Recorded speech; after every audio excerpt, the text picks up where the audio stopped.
Hello, xin chào cả nhà. Mọi người có nghe thấy Mai Lan nói không ạ?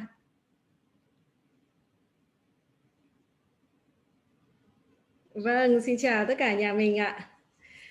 Vâng, lời đầu tiên thì Mai Lan xin được gửi lời chào, lời chúc mừng năm mới đến tất cả các cô chú anh chị có mặt trong cái chương trình đào tạo sản phẩm đến phòng Zoom của Unicity ngày hôm nay, đúng không ạ? Chúc chúng ta sẽ có một năm mới 2021 thật là tuyệt vời, thật là thịnh vượng, được không ạ? Và cái chương trình đào tạo của buổi tối ngày hôm nay, chương trình đầu tiên của năm mới, Mai Lan tin rằng là sau Tết thì chúng ta sẽ vô cùng là mong muốn mình làm thế nào đấy để chúng ta kiểm soát được cái chuyển hóa của mình, cũng như là chúng ta làm thế nào để chúng ta có một cái body quay trở lại rất là tuyệt vời sau Tết, phải không ạ? Và cái chương trình đào tạo của chúng ta ngày hôm nay đó sẽ là tầm quan trọng của chất xơ trong dinh dưỡng. Và đến với cái chương trình đào tạo này thì chúng ta sẽ được chào đón một vị khách mời vô cùng đặc biệt. Ông là người nhà khoa học chính của Unicity International và đã gia nhập vào Unicity từ tháng 4 năm 2020. Với cái cương vị này của mình thì ông sẽ là cái người chịu trách nhiệm xác nhận cũng như là đào tạo tất cả những cái sản phẩm đã được minh chứng khoa học của Unicity. Và trong cái chương trình đào tạo này thì chúng ta sẽ được nghe ông nói về cái chất xơ đóng vai trò quan trọng như thế nào trong chế độ dinh dưỡng của chúng ta. Và ở tại Unicity thì chúng ta có thể có những cái sản phẩm nào để hỗ trợ cho chúng ta có cái chất xơ thật là tốt trong cái quá trình mà chúng ta dinh dưỡng hàng ngày. Và chúng ta hãy cùng với lại Mai Lan chào đón đến với chương trình đào tạo này tiến sĩ Lucas Grant, được không ạ? So welcome Dr. Lucas Grant. Thank you for joining us. Welcome everyone. Thank you for having me. Vâng, xin chào tất cả mọi người. Anh Lucas Grant đang chào tất cả các bạn đây ạ. So I'm a principal scientist here at Unicity, and I will be getting you really excited tonight to talk about dietary fiber and why it is so important for our health. Ngày hôm nay thì với tư cách là một nhà khoa học chính của Unicity thì tôi sẽ rất hân hạnh được chia sẻ với các bạn về một cái chủ đề có tên gọi rằng là tầm quan trọng của chất xơ và nó đóng cái vai trò quan trọng như thế nào trong cái chế độ dinh dưỡng của chúng ta. So I'll actually be talking about the relationships between fiber and our health and how it's not actually as easy as everyone may think. Và ngày hôm nay thì tôi sẽ chia sẻ với các bạn rằng là chất xơ nó đóng vai trò quan trọng như thế nào, và có thể rằng những cái thông tin tôi chia sẻ sẽ khiến các bạn nhận ra rằng những cái gì chúng ta hiểu về chất xơ nó không đơn giản như lâu nay, những cái gì lâu nay chúng ta vẫn nghĩ ạ. Thực bản chất của chất xơ nó không đơn giản như những gì lâu nay chúng ta vẫn nghĩ. But we will actually overcome some of this complexity around dietary fiber and really come to understand why fiber is so much more than just keeping us regular. Và ngày hôm nay chúng ta sẽ tìm hiểu cái sự phức tạp, những cái sự phức tạp nằm sau, ẩn chứa đằng sau cái quan trọng của chất xơ, và lý do tại sao mà chất xơ nó còn giữ rất là nhiều những cái vai trò quan trọng nữa bên cạnh cái việc là gì ạ? Giúp cho chúng ta đều đặn hàng ngày. And we're also going to talk about some of the great science behind Unicity's amazing range of fiber-based products. Và ngày hôm nay chúng ta cũng sẽ chia sẻ với nhau về những các cái nền tảng khoa học vô cùng tuyệt vời của những các cái sản phẩm chất xơ mà Unicity đang có, và nó giúp ích cho cuộc sống của các bạn, cho sức khỏe của các bạn như thế nào. So what is fiber? Vậy thì chúng ta sẽ cùng tìm hiểu với nhau chất xơ là gì ạ? So in its simplest form, it is actually the indigestible components or the roughage of plant-based foods. Và ở trong cái dạng đơn giản nhất thì nó thực sự là những cái thành phần khó tiêu, hoặc là chúng ta có thể gọi rằng nó là thức ăn thô của những các cái thực phẩm có nguồn gốc từ thực vật. So these are those less easily digested parts of these plant-based foods that we actually ingest. Và chúng ta có thể hiểu rằng nó là cái phần khó tiêu hóa nhất của những các cái thực phẩm mà chúng ta dung nạp vào hàng ngày. And tonight we're going to talk about exactly what makes it so important and should be such an integral part of a healthy diet. Và buổi tối ngày hôm nay thì chúng ta sẽ cùng tìm hiểu với nhau. Tôi sẽ chia sẻ với các bạn chính xác là cái điều gì khiến cho chất xơ nó trở nên vô cùng quan trọng và nó trở thành một phần không thể thiếu của một cái chế độ ăn uống lành mạnh của chúng ta. So when we hear the word fiber, what do we actually think about? Khi mà chúng ta nghe cái từ là chất xơ thì chúng ta sẽ nghĩ về điều gì ạ?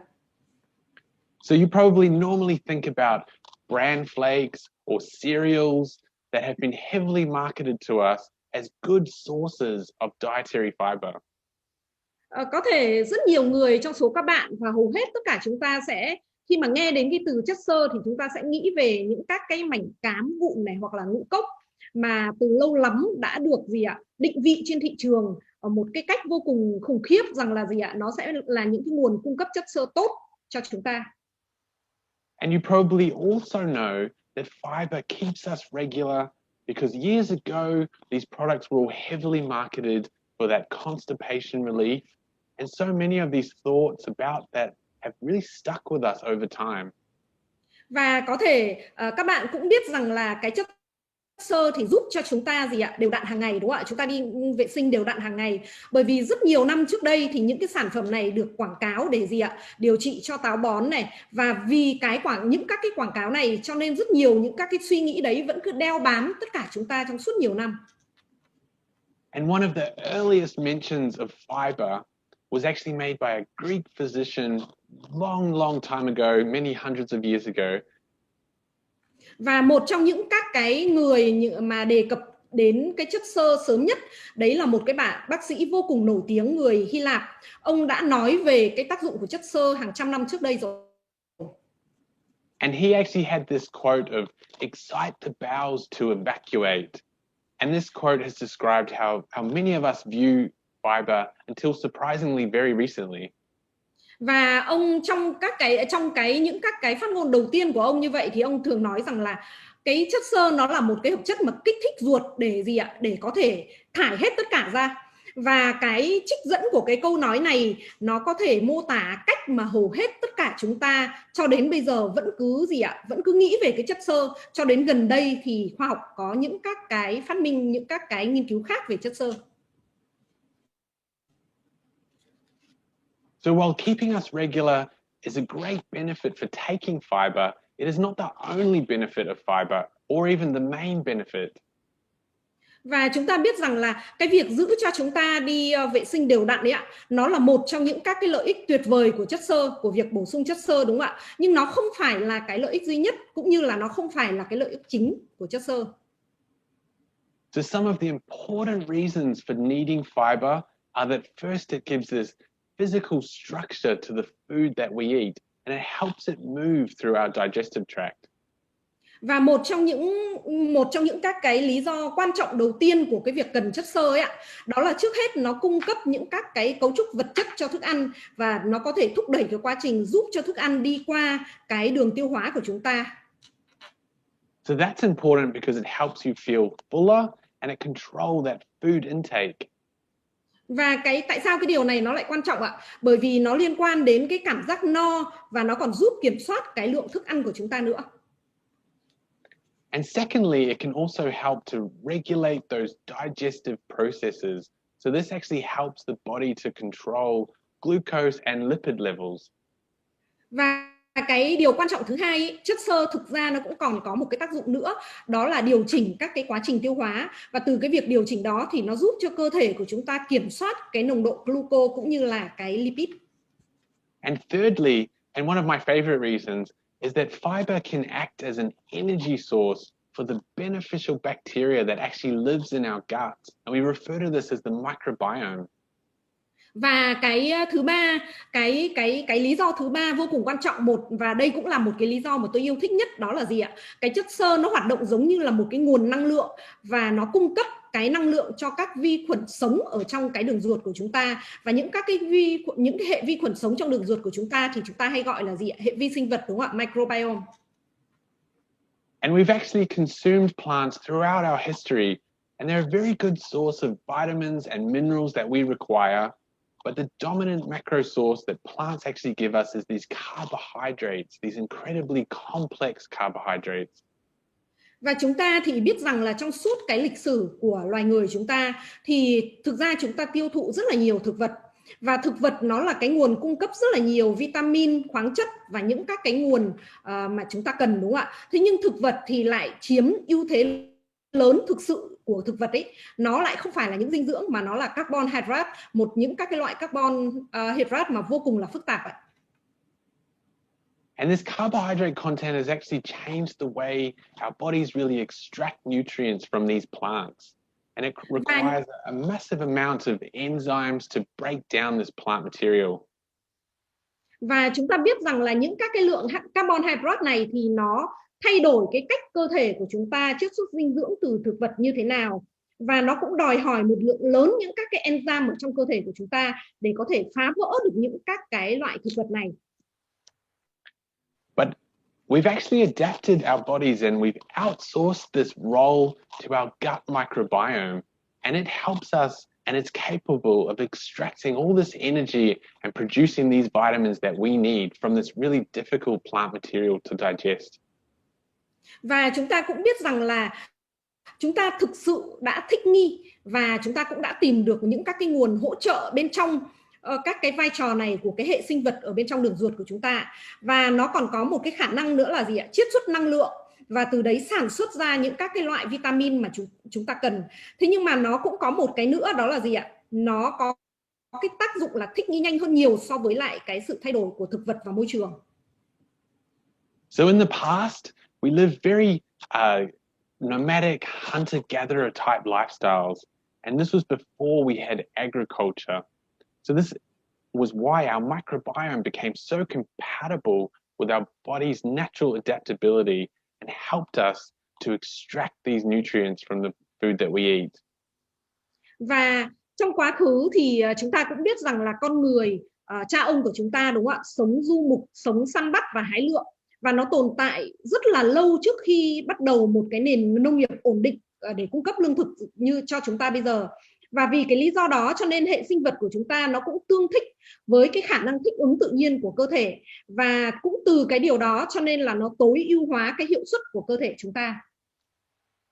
And now modern science has really caught up with this to show why we really need fiber in our diets to really support that beneficial bacteria of our microbiome.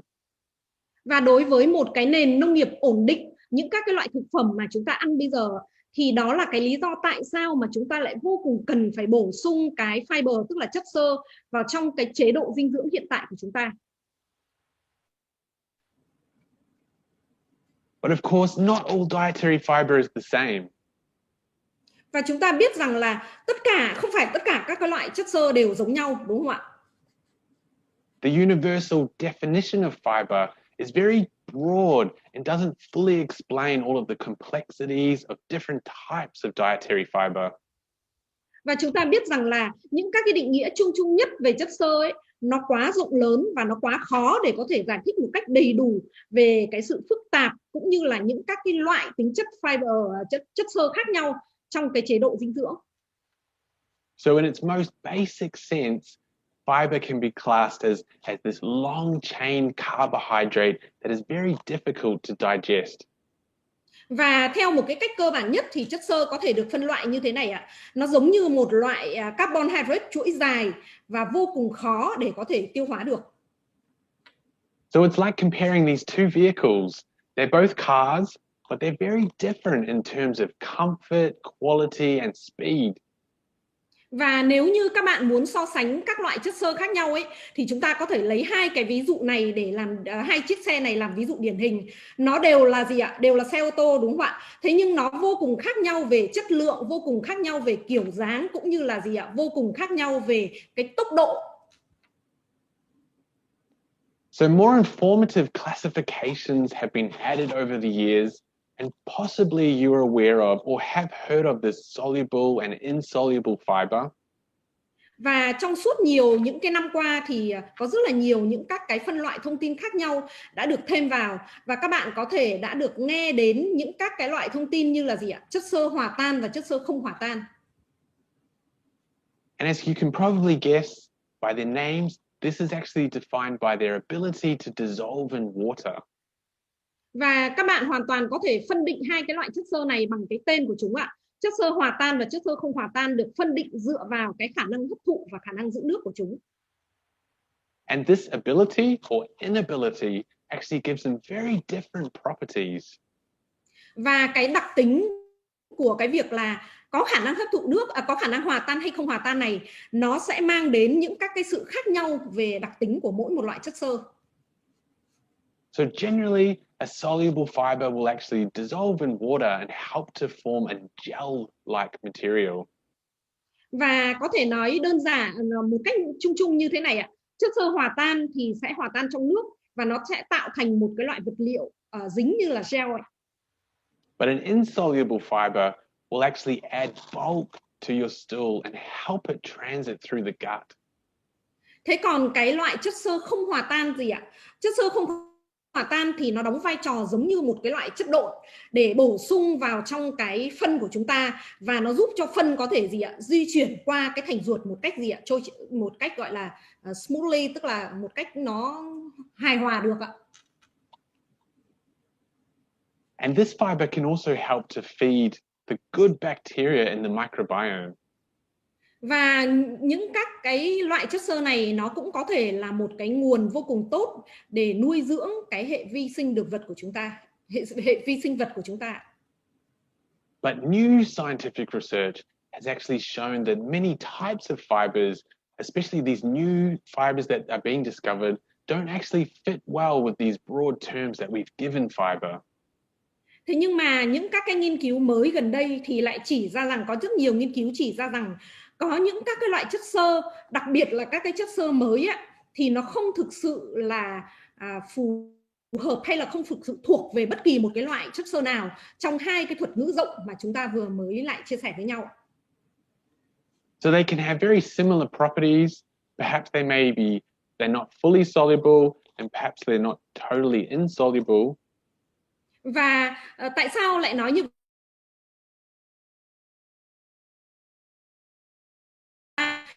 Chúng không hòa tan mà chúng cũng không phải là thuộc loại gì ạ?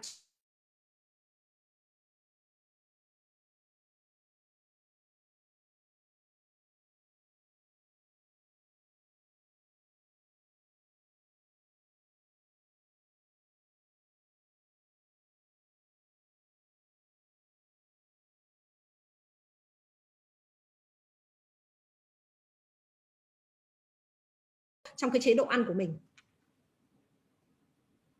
So the recommended fiber intake is actually 25 grams per day for women and 38 grams per day for men. But despite this, fiber intake has actually been consistently trending below these recommended levels for the past 2 decades. Và chúng ta biết rằng là trên cái này thì chúng ta sẽ nhìn thấy rằng chính phủ thì sẽ tùy theo từng nước, nhưng mà gì ạ, sẽ đề nghị rằng là cái lượng chất xơ khuyến nghị ở phụ nữ là khoảng 25 gram mỗi một ngày, và ở nam giới thì khoảng 35 gram mỗi một ngày. Tuy nhiên thì nghiên cứu nó lại chỉ ra rằng là những các cái thống kê nó lại chỉ ra rằng là cái lượng chất xơ tiêu thụ thực tế ở cả nam giới và phụ nữ có xu hướng là gì ạ? Thấp hơn cái mức khuyến nghị này, và trong suốt 2 cái thập kỷ vừa qua thì gì ạ? Không hề tăng. So across different demographics of people, fiber intake is about half of the government recommendations or RDI, so the recommended daily intake.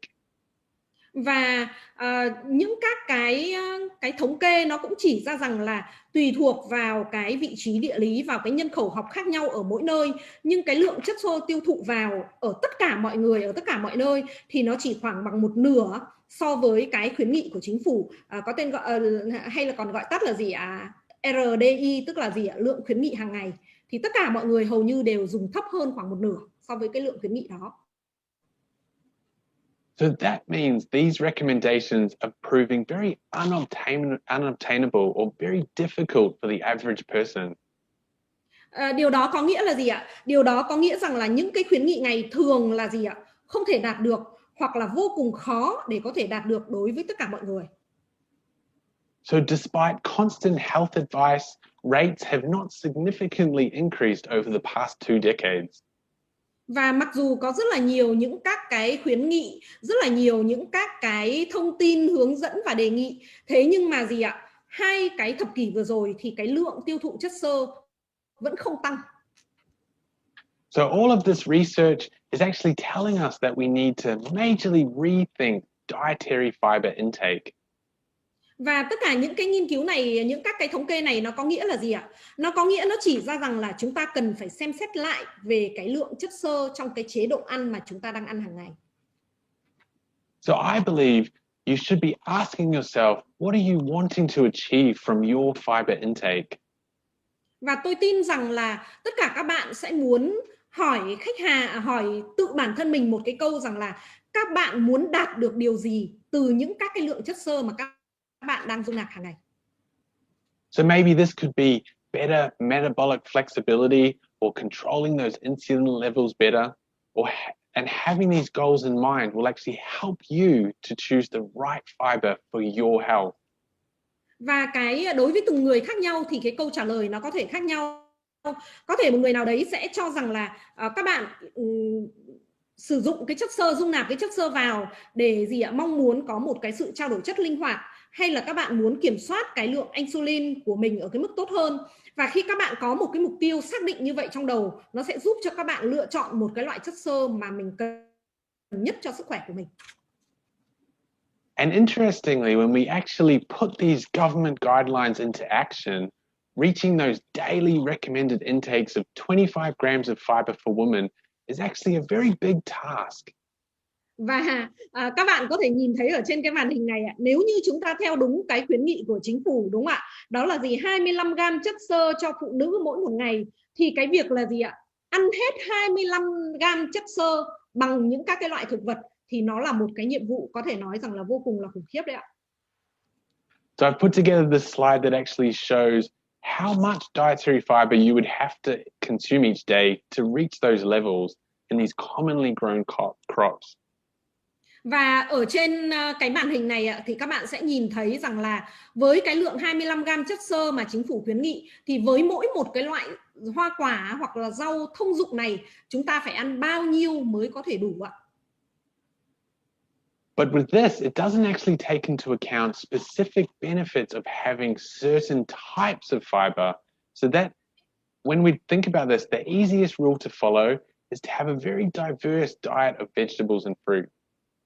Và kể cả cái khi mà xem những các cái gì ạ, những các cái loại chất xơ mà vô cùng cụ thể nào đấy thì nó cũng khó mà có thể dự đoán được hoặc khó mà có thể hoàn thành được một cái loại đủ cái liều lượng chất xơ mà gì ạ mà chúng ta được khuyến nghị. So I find it really astonishing that you would have to have 12 tomatoes to reach those 25 grams of fiber. And that is actually because there's a lot of water content in there. Và các bạn có thể cảm thấy vô cùng kinh ngạc khi mà muốn có 25 gram chất xơ thì các bạn phải ăn đến 12 quả cà chua. Và các bạn có biết vì sao ạ? Bởi vì phần lớn cái hàm lượng của cái quả cà chua này nó là gì ạ? Nó là nước. But you may not know that cooking is actually a form of processing, and this can change the properties of fiber. Và các bạn có thể cũng biết rằng là nấu ăn ở nhà ấy, khi mà chúng ta nấu ăn nó cũng là một cái hình thức chế biến, đúng không ạ? Và cái cách mà chúng ta chế biến đồ ăn như thế nào nó còn có thể thay đổi cái đặc tính của cái chất xơ trong cái loại vật liệu mà chúng ta dùng để để nấu đấy nữa. So you can actually change the soluble to insoluble ratio of fiber just by this form of cooking and processing. Và các bạn còn có thể tưởng tượng được không ạ? Chỉ bằng cái cách nấu này hoặc là cái cách chế biến mà các bạn có thể biến một cái loại chất xơ hòa tan thành chất xơ không hòa tan chỉ thông qua cái cách mà các bạn chế biến thức ăn thôi ạ. So I just wanted to make that point about how our intake can be very different in terms of what we actually need to obtain from our dietary fiber intake. Và cái điều này thì tôi muốn nhấn mạnh lại một nữa rằng là cái việc mà chúng ta cần phải dung nạp bao nhiêu chất xơ nó vô cùng khác với lại cái việc mà chúng ta nghĩ rằng là gì ạ? Chúng ta đang thực sự dung nạp được gần đấy chất xơ ạ. And before these common crops we grow today, we actually received our fiber very differently. And this was mostly from raw and forage foods from the surrounding areas, such as forests and grasslands. Và chúng ta cũng hoàn toàn đồng ý với nhau rằng là trước khi có những các cái loại cây trồng phổ biến như chúng ta đang ăn, đang sử dụng hiện nay, thì chúng ta được tiếp nhận thời cha ông của chúng ta tiếp nhận cái chất xơ một cách rất là khác. Bởi vì cái chất xơ lúc đấy thì chủ yếu là từ thức ăn thô này, từ thức ăn chăn nuôi ở những các cái vùng xung quanh, ví dụ như là rừng hay là đồng cỏ, đúng không ạ? And this is important because it actually means that we ate a wider variety and larger diversity of plants, depending on the environmental availability and the season. Và cái điều này tại sao nó lại quan trọng ạ? Bởi vì nó thực sự có ý nghĩa khi mà trong cái chế độ tiền nông nghiệp đó thì chúng ta ăn rất là nhiều những cái loại thực vật khác nhau và đa dạng khác nhau, phụ thuộc vào mùa màng, phụ thuộc vào cái môi trường săn bắn hái lượm tại cái thời điểm, tại cái nơi mà chúng ta sống và tại cái tùy theo mùa nữa. But of course, with modern agriculture, there's this major shift in the diversity of fiber in our diets. Và đương nhiên là với cái nông nghiệp tiên tiến hiện nay thì có một cái sự thay đổi vô cùng lớn, có một cái sự dịch chuyển vô cùng lớn về cái sự đa dạng của chất xơ trong cái chế độ ăn hiện tại của chúng ta. So the crops we actually grow today are selected more for their yield, so their quantity over their nutritional content. Và những cái loại cây trồng mà chúng ta đang sử dụng hiện nay thì nó được lựa chọn để trồng theo một cái cách là gì ạ? Mang lại năng suất nhiều hơn là ưu tiên đến cái hàm lượng dinh dưỡng. Có nghĩa là chúng ta có thể nói rằng là nó ưu tiên số lượng hơn là chất lượng. But not only did the diversity of the plants that we're ingesting decrease, we actually began growing certain types of crops and eating them in far more greater quantities. Và không những như vậy, không những là cái sự đa dạng của thực vật không chỉ là gì ạ, với cái chế độ dinh dưỡng và cái nông nghiệp hiện tại thì nó không chỉ là cái sự đa dạng của thực vật nó bị giảm, mà chúng ta còn bắt đầu trồng và sản xuất những các cái loại cây trồng nhất định cụ thể nào đấy thôi, chứ không ưu tiên cái sự đa dạng nữa. Và bên cạnh đó thì chúng ta lại còn tiêu thụ, tức là chúng ta ăn nhiều hơn những các cái loại, chính những cái loại cây trồng mà chúng ta đang trồng bây giờ. So these are actually starch-based crops, such as wheat, corn, rice, and potatoes. And these crops are actually much lower in fiber, but very high in starch. And some of the simple starches we can actually digest very easily. Và những các cái loại cây trồng mà hiện tại chúng ta biết rằng là chúng ta đang trồng rất là nhiều và tiêu thụ rất là nhiều, đúng không ạ? Ví dụ như là lúa mì này, rồi ngô, rồi gạo, rồi khoai tây. Và các bạn cũng biết rằng là những cái loại cây trồng này thì có cái hàm lượng chất xơ thấp, trong khi cái hàm lượng tinh bột lại rất là cao. Đơn giản trong những các cái loại thực phẩm mà tôi vừa mới liệt kê thì nó có thể là gì ạ? Rất là dễ được phân hủy và tiêu hóa một cách rất là dễ dàng ạ. So in our modern diet, starch can actually comprise anywhere from 50 to 70% of the energy that we consume in our average diet.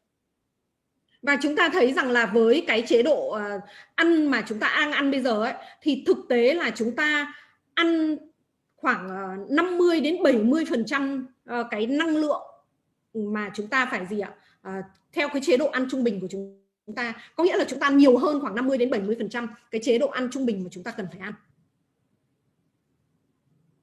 And in even more recent times, our vegetable and grain consumption is also dramatically decreased. Và thậm chí là trong những các cái thời gian, những cái năm gần đây thì cái lượng tiêu thụ rau và ngũ cốc cũng như là các cái nguồn chất xơ thực vật khác cũng cũng bị giảm đi đáng kể.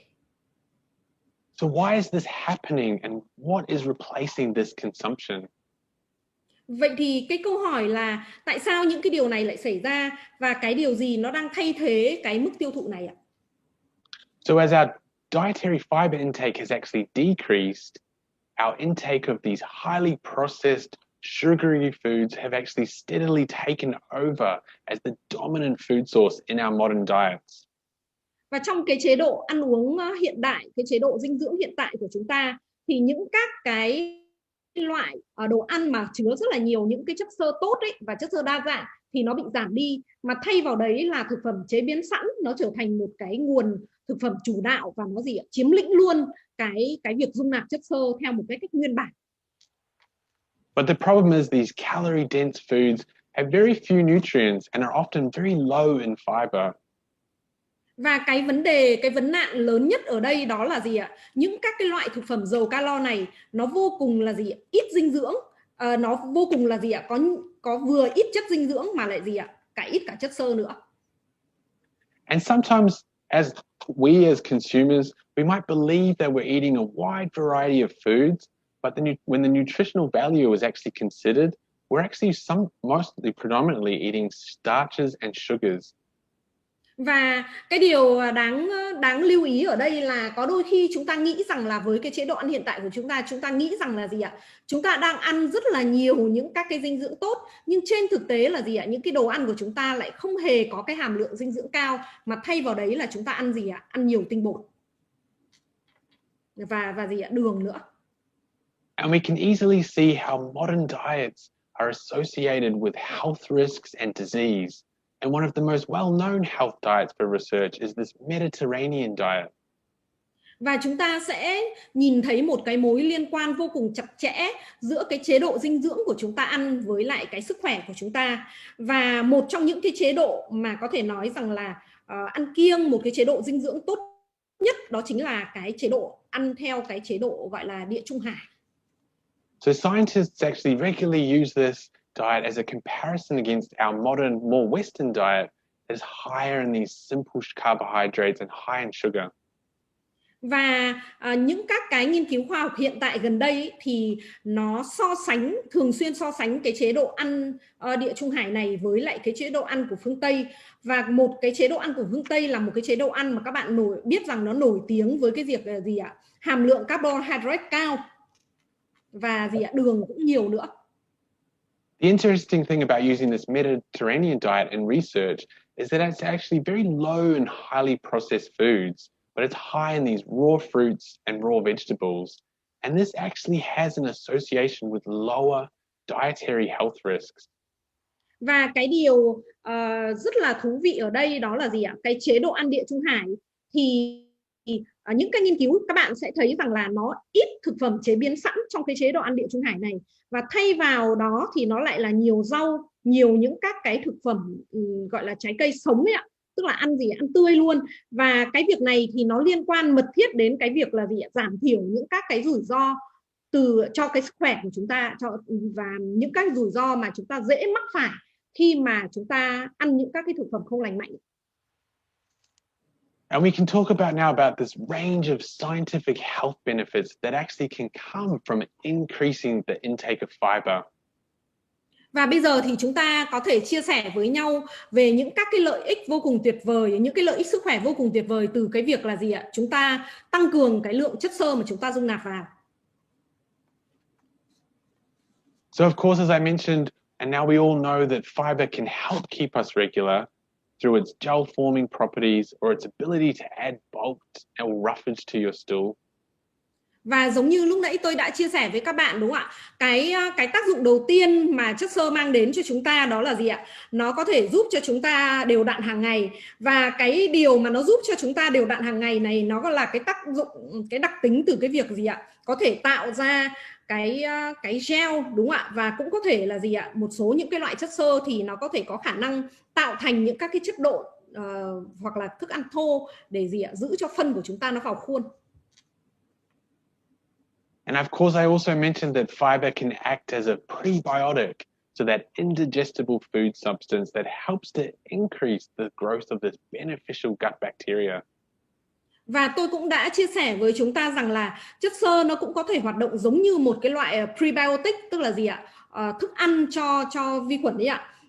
Và những các cái loại thực phẩm khó tiêu hóa thì nó có thể gì ạ? Giúp gia tăng cái sự phát triển của vi khuẩn có lợi cho đường ruột của chúng ta. So as this beneficial bacteria ferments this fiber food or breaks it down for energy, it actually produces all these nutrients, and these are very beneficial for us. Và chúng ta cũng biết rằng là chất xơ nó có thể bị vi khuẩn lên men, hoặc là và trong cái quá trình lên men đấy thì nó sẽ bị phân hủy để tạo ra năng lượng. Và rất là nhiều những các cái dinh dưỡng dư thừa trong cái quá trình lên men này và bị phân hủy này thì nó có lợi cho cái sức khỏe của chúng ta. And this is part of the reason why we can see so many more benefits beyond just gut health.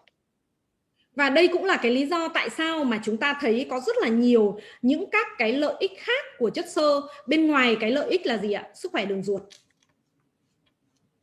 So these powerful chemical compounds that are being produced as a result of this beneficial bacteria breaking it down is important, but also the properties of the fibers themselves. So these two things combined are immensely powerful. Và các bạn biết rằng là những các cái phản ứng hóa học, những các cái hợp chất hóa học mạnh mẽ nó có thể tạo ra được cái sự kích thích, đúng không ạ? Và bên cạnh đó thì những các cái đặc tính hóa học của bản thân cái chất xơ nó cũng có thể có cái tác dụng vô cùng lớn, và cả hai cái này nó cộng lại với nhau thì nó khiến cho gì ạ? Cái chất xơ nó có cái tác dụng vô cùng lớn và đóng cái vai trò vô cùng lớn trong cái sức khỏe của chúng ta. So fiber can actually reduce the glycemic index of foods. And you might be wondering what that is. But in this graph, you'll actually see this smooth, slow absorption of glucose into the bloodstream. So that's that very slow glucose in the blood, as opposed to that sharp increase of glucose, or that crash and that slump that's seen in figure B. Và các bạn có thể biết rằng là cái chất xơ ấy nó đóng một cái vai trò vô cùng quan trọng trong cái việc là giảm các cái chỉ số đường huyết của những cái loại thực phẩm mà chúng ta ăn vào. Vì vậy thì các bạn có thể nhìn thấy ở trên cái hình A một cái sự hấp thụ rất là chậm, rất là nhịp nhàng của đường, của glucose vào máu.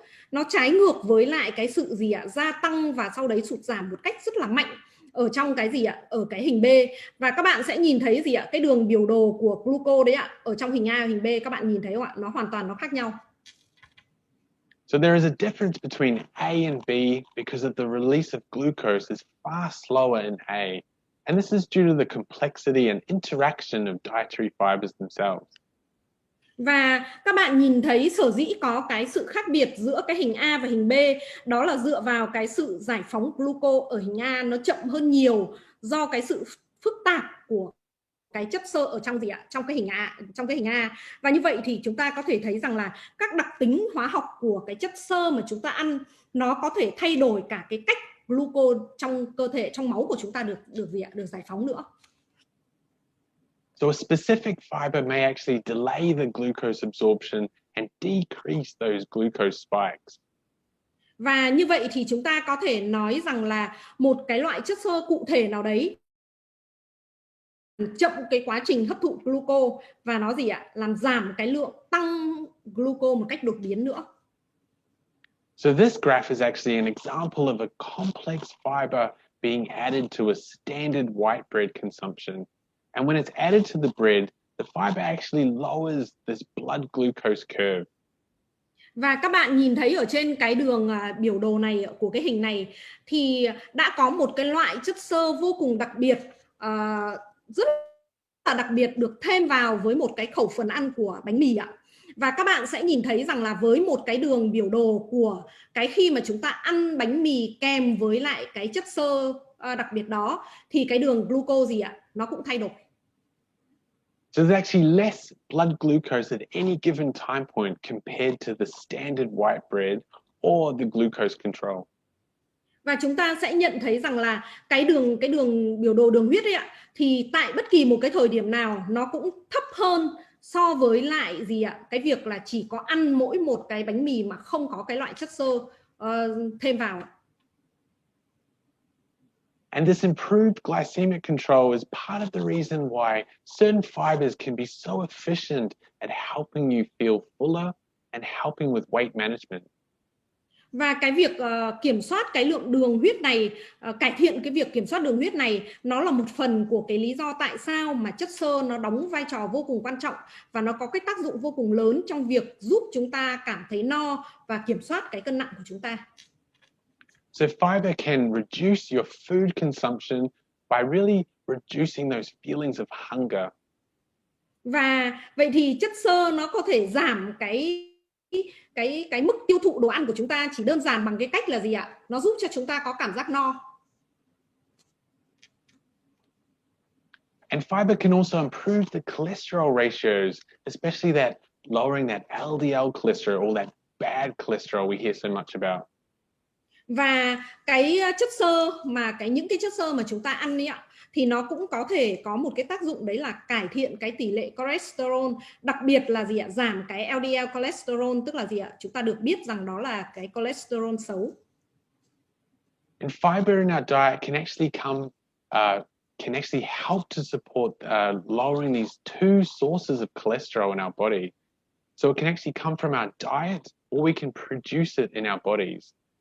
Và chúng ta biết rằng là chất xơ thì nó có thể giúp giảm cái cholesterol bằng hai cái cách khác nhau ạ. Chúng ta biết rằng là cơ thể của chúng ta thì chúng ta có hấp thụ cholesterol từ hai cái nguồn. Nguồn thứ nhất đó chính là trong chế độ ăn uống của chúng ta, và cái thứ hai là bản thân cơ thể của chúng ta cũng gì ạ? Cũng tổng hợp sản sinh ra được cholesterol.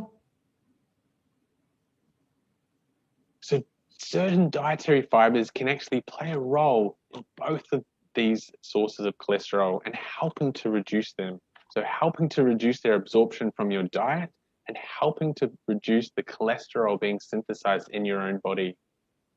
Vậy thì chúng ta có thể thấy rằng là cái chất xơ nó đóng vai trò vô cùng quan trọng trong cả hai cái nguồn gọi là sản xuất ra cholesterol này. Thứ nhất, nó vừa đóng vai trò quan trọng trong cái việc là gì ạ? Chúng ta hấp thụ cholesterol từ cái thực phẩm, từ cái dinh dưỡng mà chúng ta ăn. Cái thứ hai, nó cũng đóng cái vai trò vô cùng quan trọng trong cái việc gì ạ? Liên quan đến cholesterol mà cơ thể của chúng ta tự tổng hợp và tự sản sinh ra. But you may not know that a bile acid that we utilize and we use to break down the fats in our diet are actually made from the building blocks of cholesterol inside our bodies. Và các bạn có thể chưa biết rằng là cái tổng hợp cholesterol mà trong cơ thể của chúng ta có ấy là nó được gì ạ? Nó lấy từ các cái axit, những các cái sự phản ứng hóa học tổng hợp ở trong cơ thể của chúng ta. And these bile acids are actually excreted into our gut to help break down that fat, as I mentioned. But we can actually reuse that bile acid. Và chúng ta cũng biết rằng là những các cái loại axit mật mà gì ạ? Tạo ra có trong cơ thể của chúng ta thì nó có thể được gì ạ? Thực sự là được tái sử dụng, tức là gì ạ? Cơ thể của chúng ta có thể tái sử dụng chính cái axit mật đấy để tạo ra cholesterol được. But certain fibers can actually prevent that reabsorption of bile acids and prevent that reuse. And this actually tells the liver, hey, produce more bile acid. So it takes cholesterol out of your blood and reduces those blood cholesterol levels. Và gì ạ?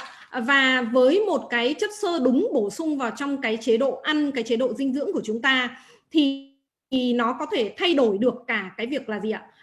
Hệ vi sinh vật trong cơ thể của chúng ta, nó có thể ngăn ngừa cái sự tái hấp thụ cái axit mật, và nó nói với lại gan của chúng ta là gì ạ? Hãy tạo ra thêm nhiều axit mật nữa. Và trong cái quá trình mà gan tạo ra nhiều axit mật đấy thì đấy là cái quá trình mà gì ạ? Cái cholesterol của chúng ta được giảm đi ạ. So when we try and optimize our fiber intake and our fiber in our diet, we should really stick to this golden rule of keeping it diverse. Và trong cái quá trình mà chúng ta gì ạ? Tối ưu hóa cái lượng chất xơ mà chúng ta dung nạp vào ấy, thì chúng ta phải cố gắng để gì ạ? Giữ cho nó đa dạng, và chúng ta nên sử dụng những các cái nguồn chất xơ mà gì ạ? Được nghiên cứu một cách rất là rõ ràng. And choose a researched fiber wherever possible if supplementing. Và chúng ta hãy sử dụng những các cái nguồn chất xơ mà gì ạ? Có thể gì ạ? Vừa đa dạng mà gì ạ? Vừa được những các cái minh chứng khoa học rất là rõ ràng mà nó có thể có cái tác dụng cho cái hệ microbiome, tức là hệ sinh vật của chúng ta, vi sinh vật trong cơ thể của chúng ta. And of course, Unicity has a great range of fiber products to really help to support your metabolic health and gut health goals. And I'm going to discuss with you tonight these amazing products. Và chúng ta biết rằng là Unicity thì có rất là nhiều những các cái loại chất xơ khác nhau dành cho những cái nhu cầu sức khỏe khác nhau của các bạn. Và buổi tối ngày hôm nay cùng với lại cái phần đào tạo của mình thì tôi cũng sẽ chia sẻ với các bạn những các cái loại chất xơ khác nhau của Unicity đang có. So these have very important benefits tailored to different goals you might have in reaching your ideal health. Và những các cái loại chất xơ mà tôi sắp chia sẻ với các bạn, nó sẽ đóng cái vai trò vô cùng quan trọng và nó có thể trả lời cho cái câu hỏi của các bạn rằng các bạn muốn một cái sức khỏe của mình như thế nào, hoặc là cái sức khỏe mong muốn của các bạn là gì. So firstly, life fiber really helps to supply the source of soluble and insoluble fiber that gives the stool that structure and is promoted as a natural colon cleanse. Và chúng ta biết rằng là cái loại chất xơ đầu tiên mà Unicity có thể cung cấp cho chúng ta đó chính là life fiber. Và ở trong life fiber thì nó có cả chất xơ hòa tan và chất xơ không hòa tan. Với cái việc có cả chất xơ hòa tan và không hòa tan, nó giúp cho cái gì ạ? Phân của chúng ta nó tạo thành khuôn và gì ạ? Rất là dễ dàng để đào thải ra theo một cái đường vô cùng là tự nhiên. So a healthier, bulkier stool is actually very healthy for the muscles of our gut and helps to transit food through the gastrointestinal tract for absorption of those nutrients that we really need. Và khi mà nó tạo ra những các cái, khi mà nó giúp cho phân của chúng ta có thành khuôn ấy ạ, thì nó cũng di chuyển một cách gì ạ, êm ái nhẹ nhàng hơn trên đường ruột, và nó tạo cho giống như là cái việc cái cơ, cái thành ruột của chúng ta nó có gọi là vững chắc hơn, nó dễ dàng hấp thu những các cái dinh dưỡng mà chúng ta gì ạ, ăn vào hàng ngày hơn. So this life fiber actually allows for a solid stool formation, which really helps to restore the balance in the gut environment. Và những các cái chất xơ ở trong leaf fiber này nó là chất xơ gì ạ? Vừa chất xơ hòa tan và không hòa tan, nó giúp cho tạo ra một cái môi trường trong ruột của chúng ta, tạo ra một cái môi trường vô cùng cân bằng trong cái ruột của chúng ta, trong chính cái ruột của chúng ta.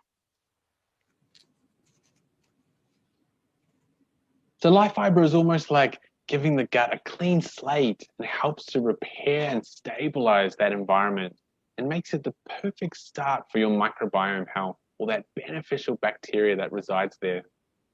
Vậy thì các bạn có thể hiểu đơn giản là như này ạ. Cái life fiber nó giống như là cái việc ạ, nó quét sạch những các cái độc tố, những các cái thứ cặn bã ở trong ruột của các bạn đi, và nó giúp sửa chữa, nó giúp ổn định cái môi trường đường ruột, và nó tạo ra một cái nền tảng hoàn toàn mới nuôi dưỡng những các cái vi khuẩn tốt trong cái đường ruột của bạn, và đường ruột của chúng ta nó sẽ có một cái hệ vi sinh vật vô cùng là khỏe mạnh. And of course, BIOS 7 is a revolutionary product from Unicity that really has that multiple benefit formulation to support your microbiome and your metabolic health. Và một cái sản phẩm nữa mà tôi cũng muốn giới thiệu đó chính là BIOS 7. Có thể nói rằng BIOS 7 nó là một cái sản phẩm mang tính cách mạng của Unicity bởi cái công thức đa lợi ích để hỗ trợ cho cái vệ vi sinh vật và cái sức khỏe chuyển hóa của chúng ta. Và cái BIOS 7 nó cũng là một cái ma trận chất xơ mà gồm rất là nhiều những cái chất xơ quan trọng và được khoa học chứng minh rằng nó có lợi cho sức khỏe trao đổi chất của chúng ta. So BIOS 7 is this patented fiber matrix, so multiple sources of fiber and scientifically proven for health. And as I mentioned, diversity is very key in your fiber intake. Và giống như là tôi đã nói với chúng ta đúng không ạ? Cái sự đa dạng của những các cái ma trận chất xơ mà chúng ta dung nạp vào trong cơ thể nó vô cùng quan trọng. Và ở trong cái sản phẩm BIOS 7 này nó có một cái ma trận chất xơ vô cùng là gì ạ? Đa dạng và vô cùng là phức tạp để hỗ trợ cho cái sức khỏe chuyển hóa, cho cái hệ vi sinh vật của chúng ta. And BIOS 7 actually increases the microbial diversity of the gut by up to 58 times. Và các bạn cũng biết rằng là BIOS 7 nó giúp đa dạng hóa cái hệ vi sinh vật trong đường ruột của chúng ta lên đến 58 lần. And there is actually a very strong association between increasing the diversity of bacteria, beneficial bacteria in your gut, and better health outcomes. Và rõ ràng là nó có một cái mối liên hệ vô cùng chặt chẽ giữa cái việc là gì ạ? Đa dạng hóa cái hệ vi sinh vật của chúng ta trong đường ruột của chúng ta với lại cái gì ạ? Cái kết quả sức khỏe của chúng ta. So BIOS 7 does this by providing that right type of food that your gut microbiome requires. Và cái BIOS 7 nó làm cái điều này bằng cách nào ạ? Nó làm cái điều này bằng cách là nó cung cấp đúng những các cái loại thức ăn mà hệ vi sinh vật đường ruột của chúng ta cần để có thể hoạt động. Và khi mà đủ những các cái loại thức ăn đấy thì chúng phát triển nhanh và mạnh hơn để giúp cho chúng ta có một cái hệ vi sinh vật gì ạ? Ngày càng khỏe mạnh hơn.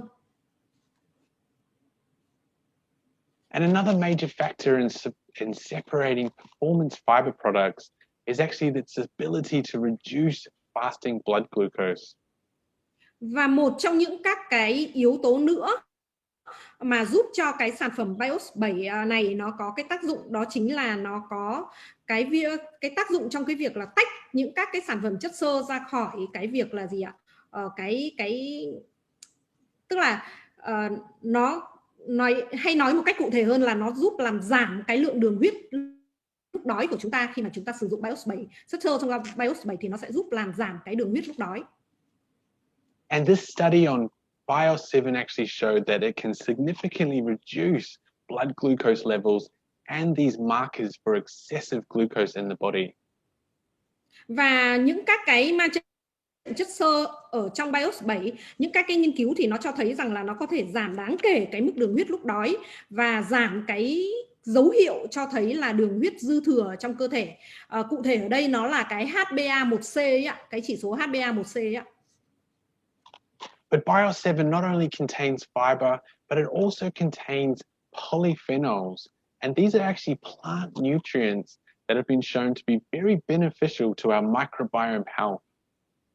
Và ở trong BIOS 7 thì nó không chỉ đơn thuần là chứa rất là nhiều những các cái loại chất xơ đa dạng, mà nó còn có chứa cả polyphenol.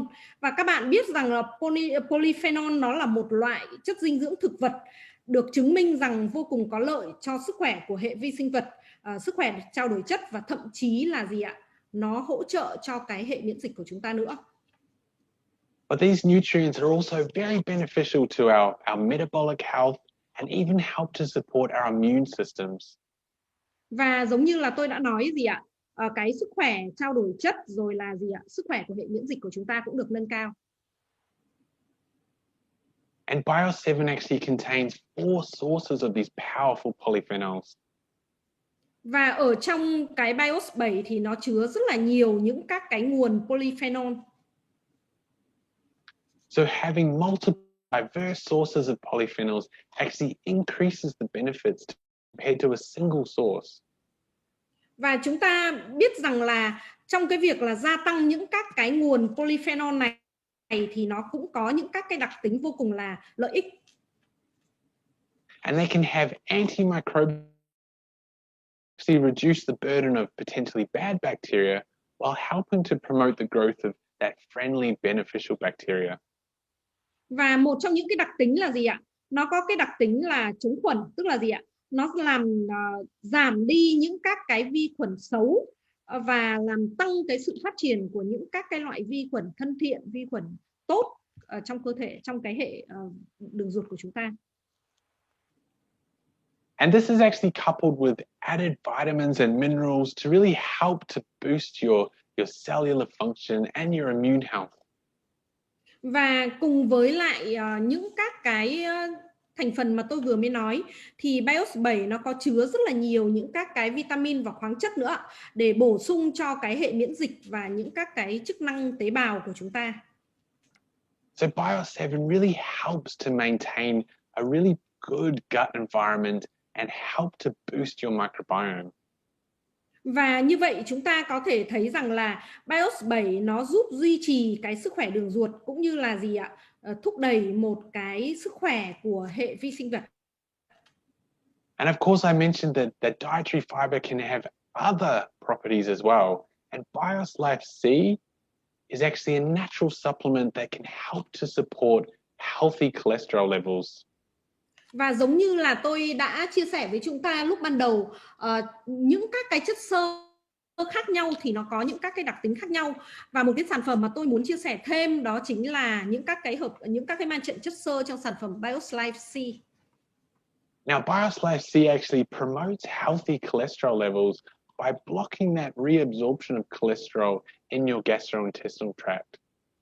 Và cái cách mà BioSlice nó hỗ trợ một cái mức cholesterol lành mạnh, đó là nó ngăn chặn cái sự tái hấp thu cholesterol vào trong đường ruột của bạn và nó giảm hấp thụ cholesterol từ thức ăn.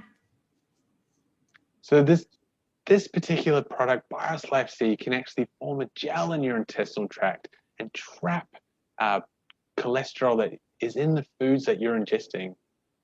Và giống như là tôi đã nói ạ, những các cái ma trận chất xơ ở trong cái sản phẩm BioSlice C này nó giống như là một cái bẫy ạ, để nó gì ạ, nó có thể gọi là nó có thể khiến cho cái cơ thể của chúng ta không thể nào mà tái hấp thụ lại cái cholesterol được, hoặc là cái cholesterol từ thức ăn thì cũng ngăn ngừa cơ thể của chúng ta hấp thụ những cái cholesterol từ thức ăn. And as I mentioned earlier in the talk, as food moves through your body's digestive tract, your body actually needs bile acids to break down fats in the diet. And BioSlife C can actually prevent the reabsorption of these bile acids. Và giống như tôi lúc nãy cũng đã chia sẻ với chúng ta, đúng không ạ? Cái chất xơ, đặc biệt là chất xơ ở trong BioSlife C này, khi mà thức ăn của chúng ta di chuyển qua đường tiêu hóa mà chúng ta sử dụng thêm cái sản phẩm này thì cơ thể của chúng ta sẽ gì ạ? Khi chúng ta ăn thì cơ thể của chúng ta sẽ cần axit mật để phân hủy chất béo, đúng không ạ? Và gan của chúng ta sẽ sử dụng cái cholesterol để tạo ra axit mật cần thiết. Và những cái chất xơ ở trong cái BioSlice C này nó ngăn ngừa cái quá trình đó, nó làm chậm lại cái quá trình đó. So as your body, as this dietary fiber product actually prevents that reabsorption of those bile acids, your liver is actually responding by making more bile acids and reducing that blood cholesterol levels by utilizing that to create more bile acids. Và cái quá trình mà cơ thể của chúng ta gì ạ, không tái hấp thụ lại cholesterol thì nó sẽ tạo ra gì ạ, nhiều axit mật. Và khi mà gan của chúng ta tạo ra nhiều axit mật, đó là cái quá trình mà gì ạ, chúng phải dùng cholesterol để gì ạ, để tạo ra nhiều axit mật hơn, đúng không ạ? Và bằng cái cách đó thì chúng ta giảm được cholesterol trong máu. But BioSlife C also contains phytosterols. Và ở trong BioSlice C nó cũng có chứa phytosterol. And these phytosterols are actually important because they actually compete with cholesterol molecules for absorption while in your gastrointestinal tract. And this leaves fewer opportunities for cholesterol to be absorbed into your blood. Và tại sao cái phytosterol này nó lại quan trọng ạ? Bởi vì cái phytosterol này nó cạnh tranh với lại các phân tử cholesterol ở trong cơ thể của chúng ta để hấp thụ. Và khi mà ở trong đường tiêu hóa của chúng ta nó xảy ra một cái sự cạnh tranh như vậy thì nó khiến cho cholesterol ít có cái cơ hội được hấp thụ quay trở lại trong máu hơn. But we've coupled this phytosterols with another powerful plant ingredient, and that is polycosanol. And this is a powerful plant compound that actually has been extracted and concentrated from plant wax. Và trong cái sản phẩm BioSlice C này nó cũng có chứa một cái nguồn vô cùng đặc biệt nữa có tên gọi là polycosanol. Và cái polycosanol này nó là một cái hợp chất thực vật mà nó có thể được đã được chiết xuất và cô đặc từ cái sáp thực vật ạ. And it actually has cholesterol lowering effects.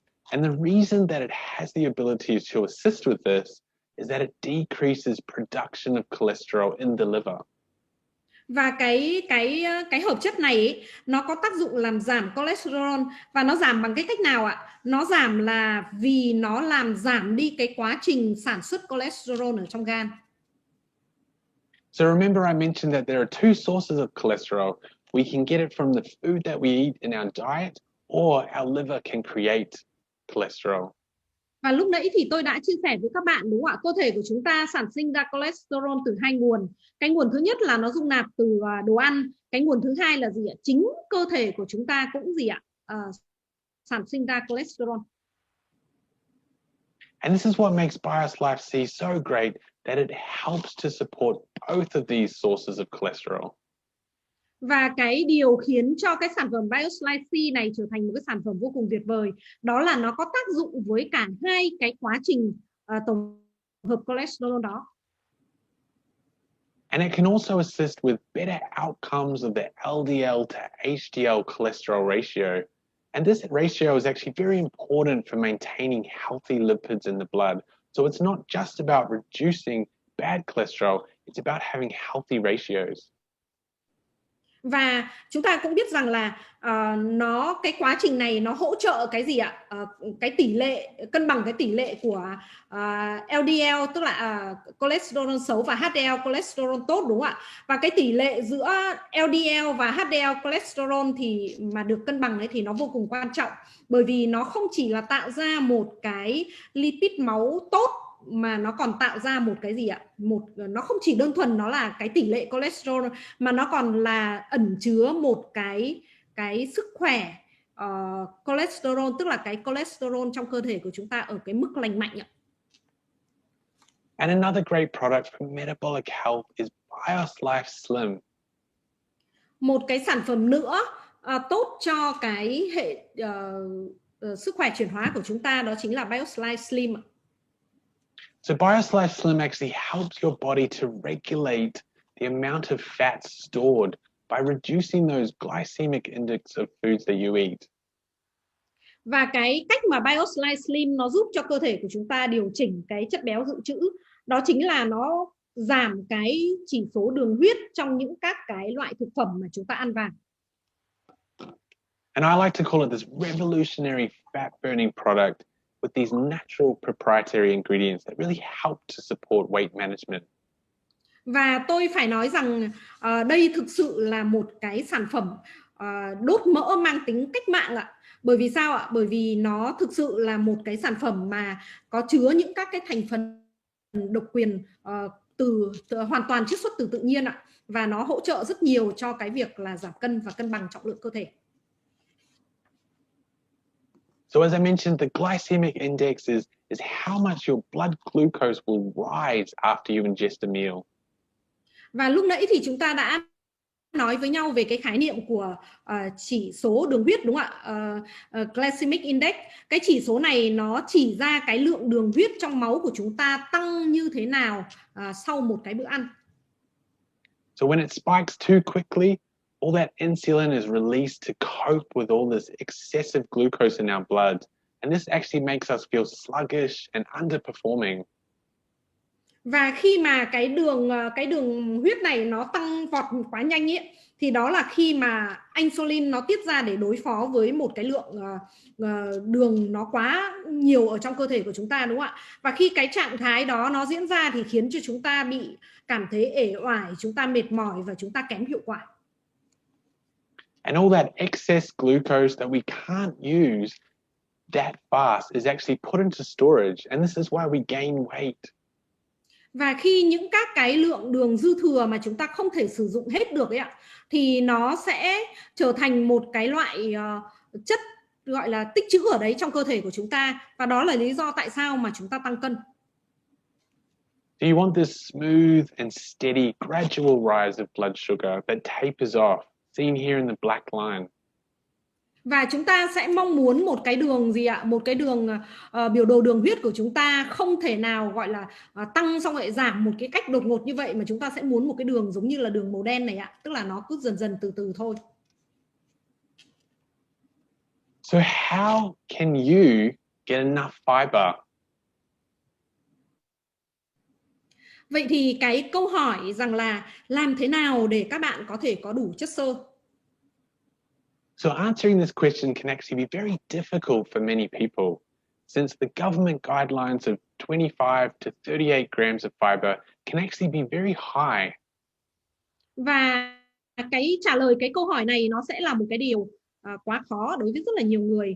Chúng ta biết rằng là rất là nhiều những các hướng dẫn của chính phủ thì đề nghị rằng 25 đến 38 gam chất xơ, đúng không ạ? Và cái điều này thì nó sẽ vô cùng là cao và nó vô cùng là khó thực hiện khi mà chúng ta ăn cái chế độ dinh dưỡng ăn hàng ngày đấy ạ. So it's important to eat a nutritious and a healthy diet, but adding supplemental fiber is a good way to reach those targets in a more accessible form. Và chúng ta biết rằng là bổ sung chất xơ và những những cái loại chất xơ đúng ấy, thì nó sẽ là một cái cách tốt nhất để có thể đạt được cái mục tiêu đó, và nó khiến cho những cái mục tiêu đó có thể trở nên dễ tiếp cận hơn ạ. But you also should think about what you want to achieve from your fiber intake.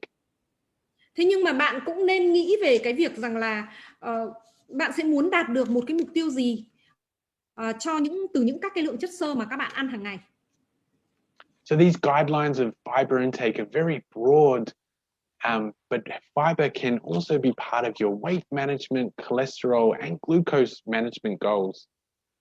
Và chúng ta biết rằng là những các cái hướng dẫn này thì nó là phổ biến, đúng không ạ? Nó là phổ cập cho tất cả mọi người. Nhưng mà cái chất xơ thì nó là một phần vô cùng quan trọng trong cái mục tiêu để quản lý cân nặng này, rồi quản lý cholesterol và quản lý đường huyết của các bạn.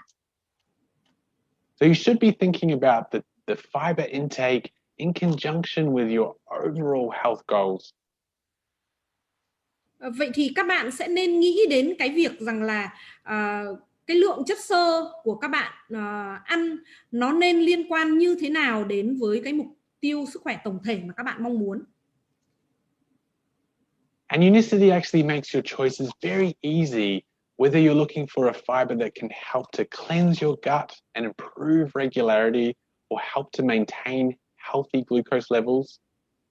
Và ở Unicity thì nó khiến cho cái sự lựa chọn này của các bạn trở nên vô cùng dễ dàng.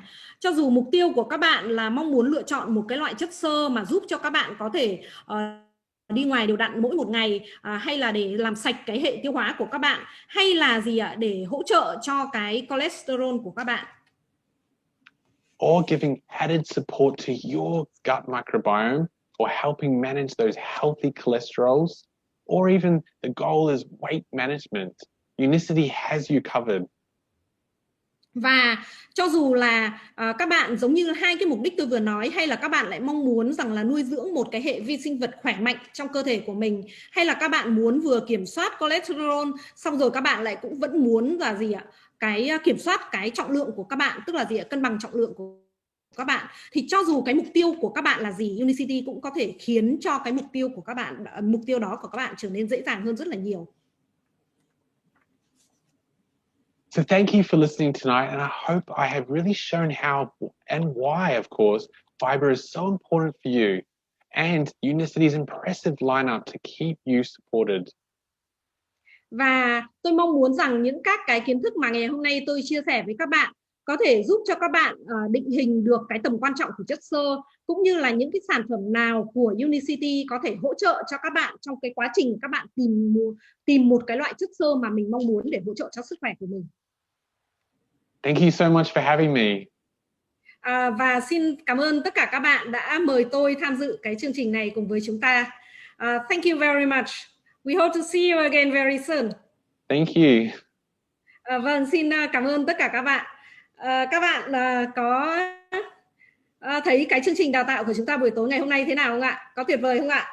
Rất là tuyệt vời đúng không ạ? Và Mai Lan mong rằng là với những các cái thông tin vô cùng bổ ích và lý thú về cái tầm quan trọng của chất xơ, cũng như là những cái sản phẩm nào của Unicity có thể hỗ trợ cho các bạn trong cái quá trình các bạn tìm kiếm một cái loại chất xơ mong muốn, thì có thể hỗ trợ cho chúng ta một cái sức khỏe tổng thể tốt hơn rất là nhiều. Và thay mặt cho Unicity, thay mặt cho những người làm chương trình, cảm ơn tất cả các bạn đã ở lại với Unicity. Cảm ơn các bạn đã tin yêu sử dụng sản phẩm của Unicity. Chúc cho chúng ta sẽ có một cái buổi tối vô cùng là lý thú, vô cùng là đầm ấm cùng với gia đình của mình. Và mong rằng chúng ta sẽ chia sẻ những cái thông điệp tuyệt vời này về sản phẩm của Unicity đến với ngày càng nhiều người hơn nữa, để chúng ta cùng nhau make life better, cùng nhau có một cái sức khỏe tốt hơn và cuộc sống thịnh vượng hơn, được không ạ? Xin cảm ơn tất cả các bạn rất là nhiều. Thank you very much and good night. I know it's very late there. Thank you. I'll see you again soon. Vâng, xin chào và xin cảm ơn tất cả các bạn rất là nhiều.